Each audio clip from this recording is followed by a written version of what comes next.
안녕하세요 여러분.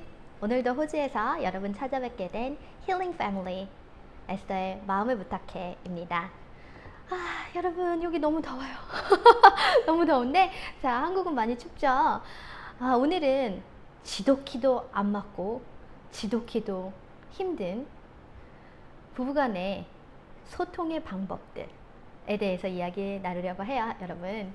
자, 오늘 제가 나누려고 하는 것들 가능하시면 적으시고 그리고 이 적으신 것들에 대해서 여러분들의 인생 속에서도 좀 도움이 되었으면 좋겠네요. 저 같은 경우에는 제가 발견도 했고 그리고 들어서 이렇게 제 인생에 적용도 했는데 이것들로 인해서 저 남편하고의 관계가 굉장히 좋아졌어요. 정말로 정말 힘들었었거든요.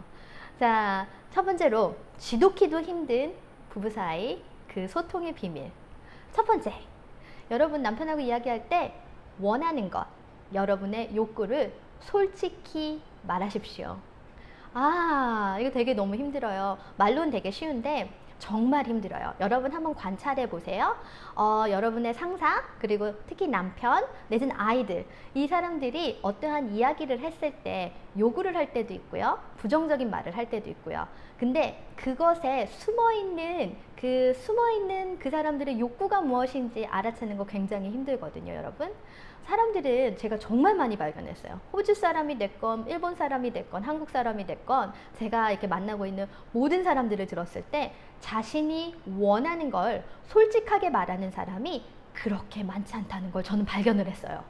어저께 이야기를 해볼게요. 제가 어저께 이제 아이들을 픽업을 하고 아이들 간식을 만들면서 이렇게 있었는데 남편이 집에 들어온 거예요. 집에 들어왔는데 갑자기 남편이 이렇게 아이들 자전거 타는 거를 보고 있다가 저한테 에스더 하면서 빨리 나오라는 거예요. 그래서 내가 알았어요. 그리고 이제 나가봤지요. 나가봤는데 저는 호주에 살고 있거든요. 근데 호주는 이제 론이라고 그래갖고 이렇게 잔디밭이 있어요. 집집마다. 그런데 우리 집 옆집 잔디밭을 데리고 가는 거예요. 저를. 그러더니 이것 봐봐 이러는 거. 그래서 내가 봤는데 너무 이렇게 깔끔하게 잘 정돈이 돼 있더라고요. 그 앞 잔디밭이 집 앞에. 그래서 내가 그래서 저는 아무 생각이 없었어요. 야 깨끗하네, 이제 타이리하네, 이렇게 얘기를 했거든요. 그때 남편이 이거 누가 할게 이러는 거예요. 그래서 내가 무슨 말이지? 이게 저도 생각이 많아지잖아요. 그래서 내가 I don't know, 모르겠는데 그랬더니 이거 팸이 했어 그러는 거예요. 근데 팸이 누구냐면 파밀라, 우리 옆집에 사는 아줌마인데 그 아줌마가 이거 앞에 있는 잔디를 다 깎았다는 거예요. 그러면서 she is beautiful, she is a wonderful woman 이러는 거예요. 그래서 진짜 그 파밀라 그 여자분 진짜 대단하다고, 진짜 아름다운 분이라고 이러는 거. 근데 그 얘기를 하는데 제 머릿속에서 많은 생각들이 이렇게 지나갔어요. 사실 남편하고의 관계 속에서 제가 호주 사람이긴 한데 가끔 힘들 때가 뭐였냐면 도대체 이 말을 들을 때 제 감정은 약간 상했거든요. 제 감정은 상한데 그 남편의 말 속에서는 그렇게 크게 흠잡을 때가 없을 때가 많았거든요. 그래서 내가 너무 예민한가? 이럴 때가 있었어요. 그런데도 이렇게 감정이 상해버렸기 때문에 내가 거기에 대고 어떻게 설명을 해야 될지 모르겠는 거예요. 근데 어저께도 그 상황이었거든요, 약간. 그래서 내가 이렇게 감정이 상한 건 느꼈어, 이미. 뭐지? 막 이러면서 감정이 상한 걸 느끼면서 큰 숨을 한번 쉬었어요. 제 감정이 상할 땐 저는 이제 알아요. 그 감정이 상하는 그 순간, 그 찰나를. 그때는 제가 빨리 생각하려고 하지 않고 항상 큰 숨을 한번 쉬거든요. 이렇게 한번 쉬고 나서, 물론 남편이 눈치채지 못하게, 그리고 나서 남편의 눈을 봤어요. 자기야, 저는 남편한테 자기야라고 부르거든요. 자기야, 이렇게 보여줘서 고마워. 근데 이렇게 보여줬을 때는 자기가 나한테 하고 싶은 말이 있을 텐데 그 하고 싶은 말이 뭐야? 이렇게 얘기를 했어요. 그랬더니 우리 남편이 그러는 거, No, I just want to show you 그러는 거예요. 그래서 제가 그냥 나를 보여주고 싶었구나. 그러니까 진짜 담백하게 받아들였어요. 그러고 나니까 마음이 그동안 그 안에서 제 마음이 힘들었던 이유가 제가 판단을 했더라고요.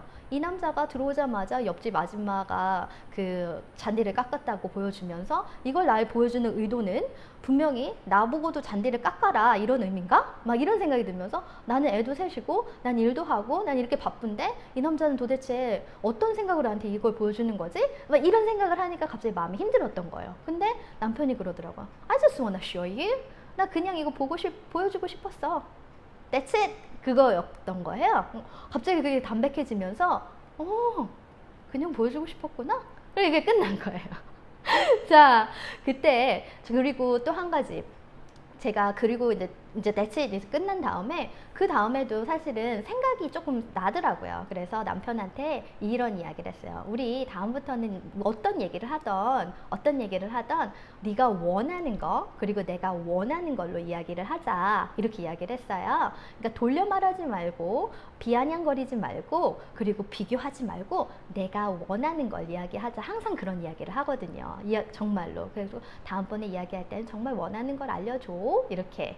자, 그리고 다음번에 만약에 같은 일이 생기면 Esther, I just want to show you this is just a beautiful lawn and then Pamela, she was mowing the lawn 이렇게 얘기를 해주면 내가 헷갈리지 않고 들을 수 있을 것 같아 이렇게 얘기를 했거든요. 그래서 우리가 어떤 대화를 할 때 특히나 이렇게 남편과의 대화를 하거나 아니면 친구 내지는 뭐 아이들과 이야기를 할 때 그 사람이 원하는 욕구가 무엇인지 알아채는 것도 중요하고 내 자신이 원하는 걸 이야기하는 거예요. 솔직하게.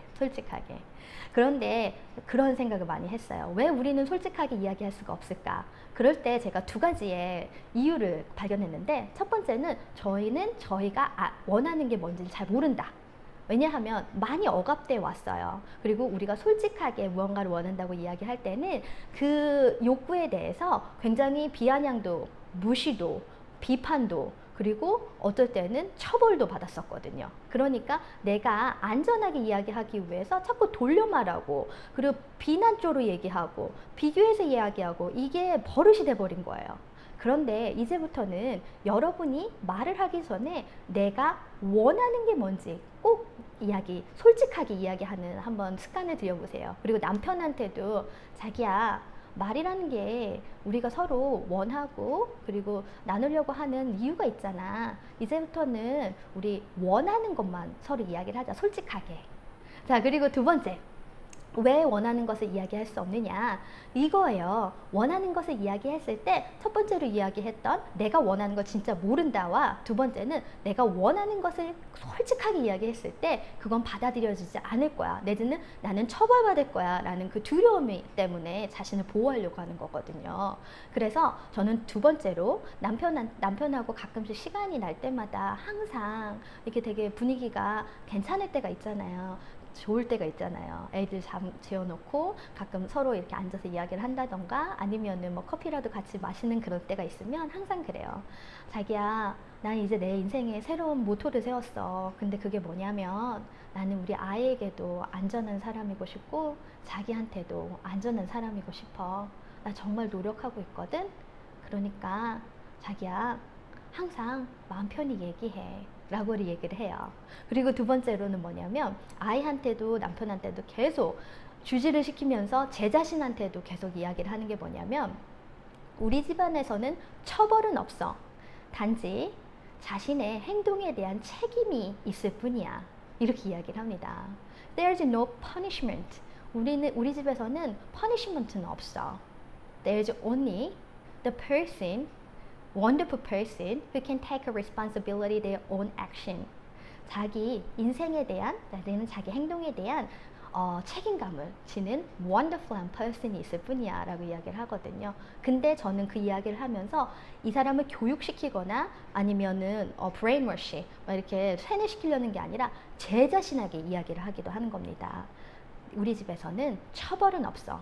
다만 자신의 행동과 자신의 말에 대한 책임을 지는 멋진 사람이 있을 뿐이야. 남편한테도 아이한테도. 그래서 다음번에 나한테 이야기할 때 나는 너에게 안전한 사람이 될 거야. 그리고 네가 이야기를 했을 때 거기에는 절대 어떠한 처벌도 훈계도 훈육도 없어. 다만 너의 행동 그리고 남편의 행동에 대한 자신의 책임을 지는 멋진 사람이 있을 뿐이야 라고 이야기를 합니다.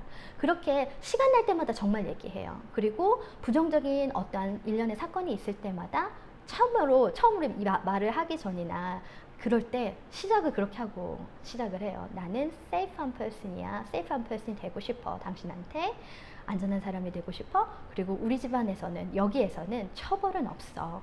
다만 당신의 행동에 대한 책임만이 따를 뿐이야. 근데 그때 얘기할 때도 이렇게 얘기를 하면 안 되고 정말로 이 사람이 나의 의도를 잘 알아들을 수 있게끔 아주 부드럽고 그리고 굉장히 침착하게 그리고 눈과 눈은 항상 마주 보면서요. 그렇게 얘기를 합니다. 그리고 세 번째 같은 경우에는요. 이게 소통은 들어주는 거가 70%인 것 같아요.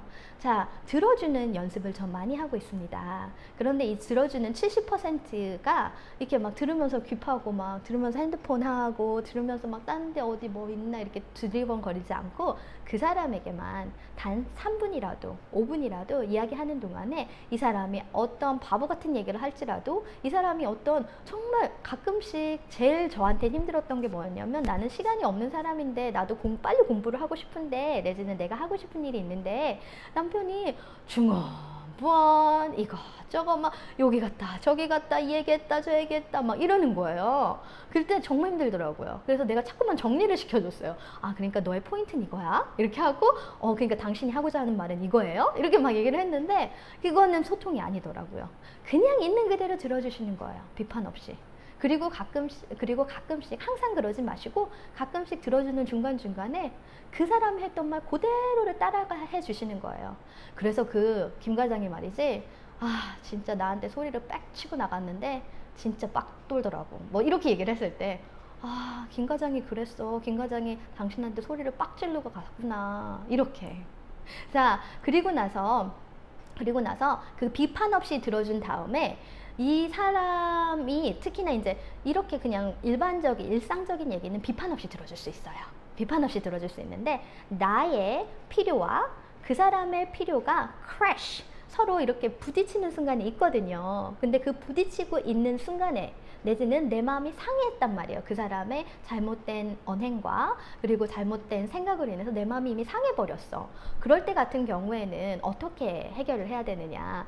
자, 이 사람을 저는 어떻게 보냐면 제가 마음이 상하고 그리고 어떤 문제를 만든 사람이라기보다는 문제성 행동에 있었을 때 너는 문제야. 그 사람이 문제로 보는 게 아니라 그 사람이 그 문제의 해결책을 가진 key person이라고 생각을 하게 되는 거예요. 어떤 말이냐? 다시 한번.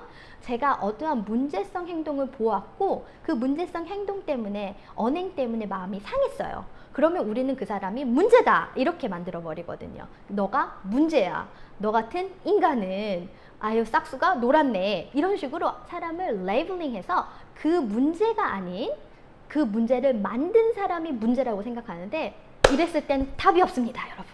하지만 여러분 그 사람을 퍼니쉬하고 그 사람을 죄책감을 주거나 그 사람에게 가르치거나 하거나 아니면 그 사람을 아예 문제라고 낙인 찍히게 하게 되면 아무런 관계 진전이 없어요. 진전이 없을 뿐만 아니라 자신의 한 그 낙인 찍음으로 인해서 그 사람도 인생이 정말 비참해지겠죠. 나도 인생이 비참해지고 그런 사람을 믿고 결혼한다 뭐 이렇게. 그런데 그 사람의 문제 행동을 봤을 때 당신은 이 문제에 대한 키를 가진 당신이 이 문제를 해결할 수 있는 키를 가진 사람이야 라고 이야기를 해주고 정말로 같이 healthy한 건강한 그 문제 해결 방식을 같이 찾아보는 거예요. 그러면 나를 믿고 있구나. 남편도 그렇게 느끼고 그리고 나는 당신을 믿어요. 그리고 당신은 문제아가 아니라 당신이 이 문제의 해결점을 가진 key person이에요 라고 이렇게 믿어주는 거죠. 저 같은 경우는 어떤 일이 있었냐면 우리 남편이 가끔씩 이렇게 호주 사람인데 욱 하는 게 이렇게 있어요. 근데 이게 욱 하는 게 뭐였냐면 사실은 3개월 동안에 파인을 그 스피드 있잖아요. 스피딩 파인을 굉장히 많이 떼었어요. 이게 보통 비싸지 않거든요. 정말로 막 어쩔 때 같은 경우는 300불,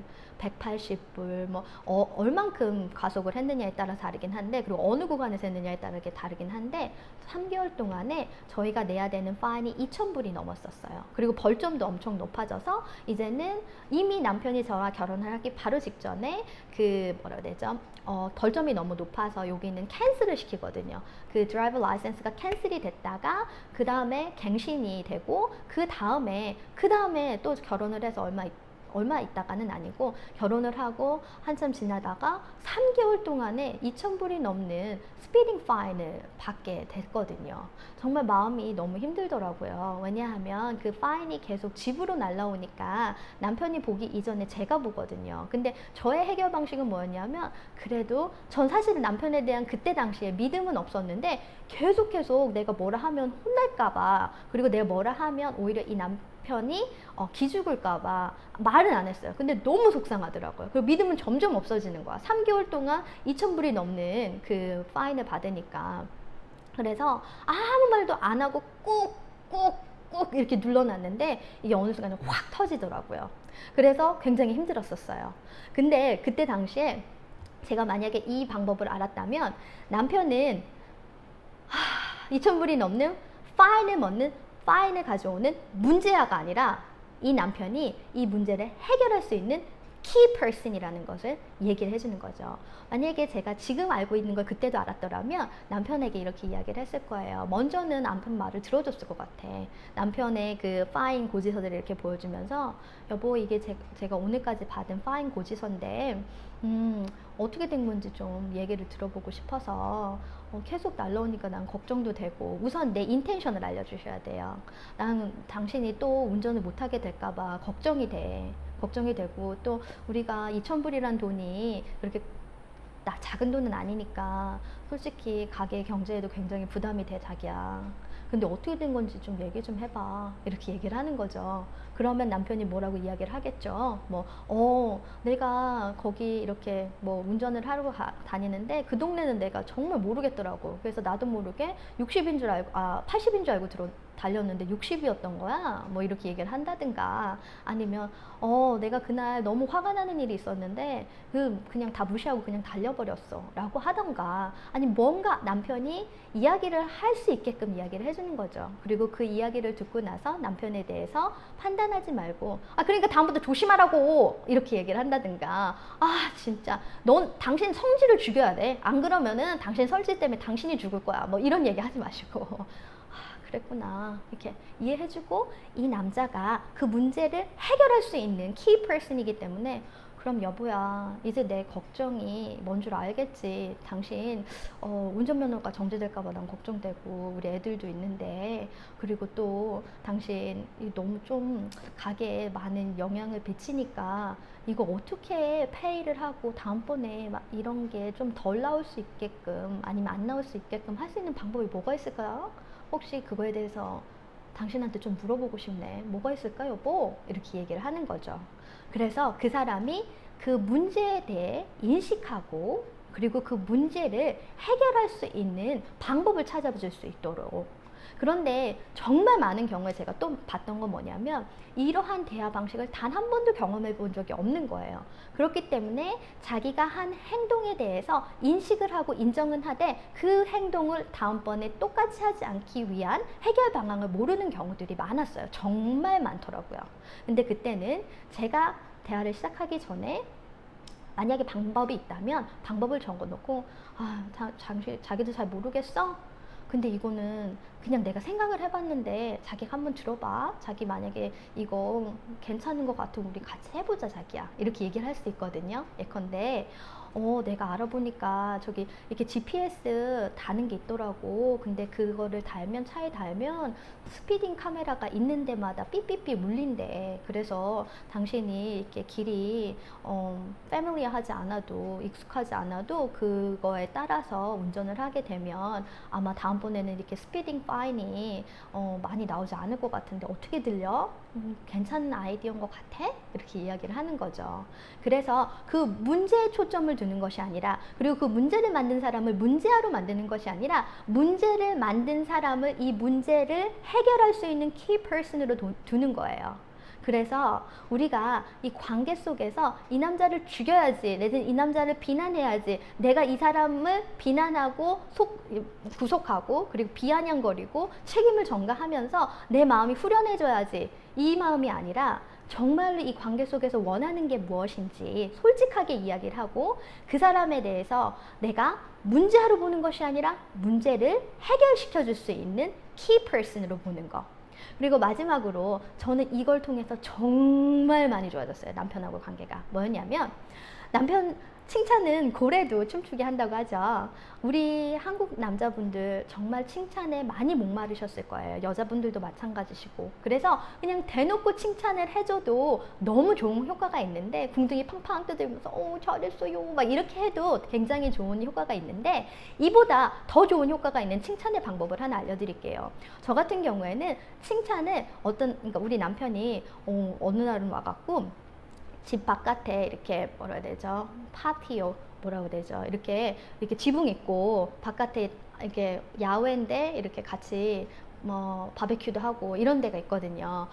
그런데 거기가 타일로 되어 있는데 타일이 너무 더러운 거예요. 그런데 그 타일을 막 열심히 닦더라고요. 이렇게 막 닦고, 그래서 막 이렇게 스테인 있었던 거, 얼룩 있었던 것도 지우고 정말 반짝반짝하게 너무 잘 닦은 거예요, 우리 남편이. 근데 그걸 보고 어이구 여보 잘했어, 이것도 좋은데, 저는 항상 남편이 제가 봤을 때 너무 잘한 일을 했을 때 잘했어가 아니라 고마워로 표현을 하고 있거든요. 근데 이게 엄청난 효과를 보고 있어요. 그게 뭐냐면, 남편한테 여보 자기야 일 갔다 와서 몸도 힘들 텐데 이렇게 반짝반짝하게 타일 잘 닦아줘서 너무 고마워. 내일부터는 여기에서 바베큐도 구워 먹을 수 있겠고 아이들도 더 신나게 놀 수 있겠다. 자기야 노력해줘서 너무 고마워 라고 이야기를 했어요. 그러니까 남편이 막 우쇼 이제는 바깥에 있는 타일은 다 남편 몫이 돼버렸어요. 그리고 또 하루는 이렇게 항상 제가 쓰레기통을 화요일날 이렇게 내놔야 되는데, 제가 쓰레기통을 내놓는 걸 까먹은 거예요. 그랬는데 이제 남편이 아침에 일찍 출근을 하니까 다른 사람들은 다 쓰레기통이 나와 있는데 안 나와 있으니까 쓰레기통을 이렇게 갖다가 밖에다가 놔준 거예요. 근데 제가 나중에 그거를 깨닫게 됐거든요. 그때도 남편한테 아유 잘했어 이게 아니라 이렇게 얘기했어요. 고마워 여보, 고마워 자기야, 내가 깜빡 잊었었는데 자기가 그 쓰레기통 내놔줘서 일주일 동안 난 쓰레기통 이거 어떡하나, 쓰레기 계속 갖고 있으면 안 되는데 라고 생각했는데 자기 때문에, 자기 덕분에 이렇게 쓰레기도 가져가게 되고 너무 좋다, 정말 고마워.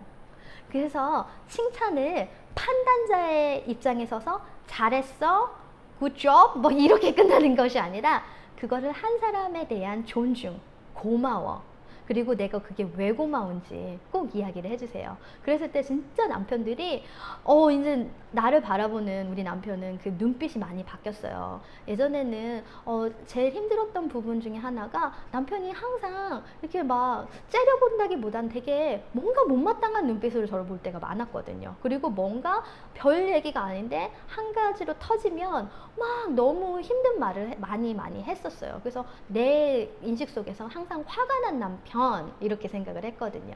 그런데 우리 남편과의 관계 속에서 첫 번째, 우리가 원하는 그 욕구로 이야기를 하자라고 이야기를 했고, 그리고 저도 이제 남편을 요즘 들어서 남편과 이야기할 때마다 남편이 돌려 말하거나 비난하기 위해서 얘기할 때, 자기야 그런데 자기가 나한테 하고 싶은 얘기가 뭔지 좀 알려줄 수 있을까? 이렇게 얘기를 하고, 나도 자기야 내가 원하는 건 이거야 라고 이야기를 했을 때 정말 관계가 깔끔해졌어요. 그리고 두 번째, 남편에게 항상 저는 믿음을 주기 위해서 아이들에게도 하는 말이, 우리 집에서는 처벌은 없어. 단지 자기의 언행에 대한 책임을 지는 멋진 사람이 있을 뿐이야. 나는 당신한테 안전한 사람이 되고 싶어. 그리고 그 노력하는 모습과, 그리고 이 이야기를 하면서 자기 자신이 정말 내가 어떤 사람이 되고 싶은지 계속해서 이야기를 스스로에게 이야기를 하게 되는 거죠. 그리고 정말 그렇게 행동하게 되는 거고. 그리고 세 번째 같은 경우에는 어떤 문제성 행동을 했거나 문제를 만들었을 때 너는 문제야 하고 문제아를 만드는 것이 아니라 이 사람이 이 문제를 해결할 수 있는 key person이라는 생각을 하고 그거에 대한 동의와 그리고 문제 해결 방식을 같이 찾아보는 거죠. 그런데 항상 주인공은 그 사람이에요. 그 사람이 key person. 그리고 마지막으로 우리 남편을 칭찬하는 방법. 남편아 잘했어가 아니라 남편아 고마워. 그래서 평가자의 자리에서 잘했네 못했네를 이야기하는 것이 아니라 이 남편이 한 행동이 나에게 얼마나 큰 영향을 주고 얼마나 감사한 사람인지 이야기하는 거. 이것이 제가 지금까지 발견한 부부관계가 굉장히 많이 스무드해졌거든요. 정말 많이 좋아졌어요. 자, 여러분도 이것이 맞다고 생각을 하시면 인정한다 생각을 하시면 하루에 한 가지만이라도 꼭 남편하고 그리고 여러분의 상사나 아이들하고 제가 나눈 오늘 조언에 대해서 같이 행동으로 해보도록 해요. 자, 오늘도 이야기 들어주셔서 감사하고요. 여러분들이 생각하고 있는 우리 관계는 이렇게 좋아졌어요 하는 그런 팁들이 있으면 코멘트에 달아주세요. 감사합니다.